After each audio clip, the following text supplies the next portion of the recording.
గతేడాది ఇదే నెలలో వరద ఉధృతికి 19వ గేటు కొట్టుకుపోయిన విషయం తెలిసిందే. దీంతో కన్నయ్య నాయుడు సలహాతో స్టాప్ లాగ్లను ఏర్పాటు చేసి తాత్కాలికంగా మరమ్మతులు చేశారు.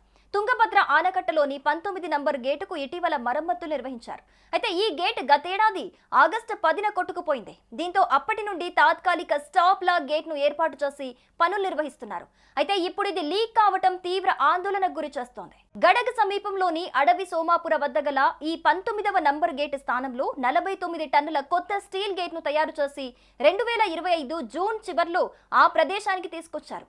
అయితే ప్రస్తుత వర్షాకాలంలో నీటి మట్టాలు ఎక్కువగా ఉండటం వల్ల ఈ గేట్ను ఇన్స్టలేషన్ చేసే ప్రాసెస్ ఈ ఏడాది నవంబర్కు వాయిదా వేశారు.